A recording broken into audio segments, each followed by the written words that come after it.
পাকিস্তানের বিপক্ষে ম্যাচ শেষে ভারতীয় ক্রিকেটারদের হাত না মেলানোর ঘটনা মুহূর্তেই দাবানলের মতো ছড়িয়ে পড়েছিল ক্রিকেট বিশ্বে। এ ঘটনার পুরো দায় ম্যাচ রেফারি অ্যান্ডি পাইক্রফটের কাঁধেই পড়েছিল। এ ঘটনাকে কেন্দ্র করে ম্যাচ বয়কট করতে চেয়েছিল পাকিস্তান। শেষমেশ এক বিনয়ের নতশির ক্ষমায় সমাপ্তি ঘটে এই অনাকাঙ্ক্ষিত দ্বন্দ্বের।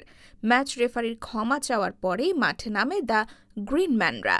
এরপর সংযুক্ত আরব আমিরাতকে হারিয়ে সুপার 4 নিশ্চিত করে সালমান হারিসরা। নির্ধারিত সময়ের ঘণ্টা দেড়েক আগেও নিস্তব্ধ ছিল মাঠ।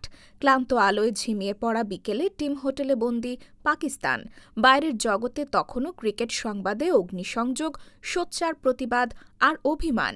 গ্যালারির কারো কারো কণ্ঠে প্রশ্ন, ম্যাচ আদৌ হবে তো?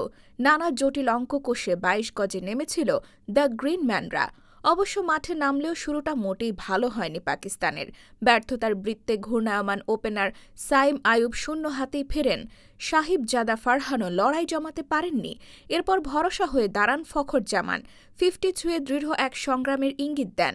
কিন্তু শাহিন আফ্রিদির ব্যাটেই আসল ঝড় দেখে পাকিস্তান ভক্ত সমর্থকরা। এরপর বোলারদের আগুনে পারফরমেন্সে ম্যাচ জিতে নেয় তারা। নানা জটিলতা ও নাটকীয়তা শেষে সুপার 4-এর টিকিট কেটেছে পাকিস্তান। তবে এত সব ঘটনার অন্তরালে একটাই প্রশ্ন মাথাচাড়া দিয়ে ওঠে, এটা কি সব সমস্যার অন্তিম অধ্যায়, নাকি আরও নাটক মঞ্চস্থের অপেক্ষায়? কেননা সুপার 4-এ ফের দেখা হচ্ছে ভারত পাকিস্তানের।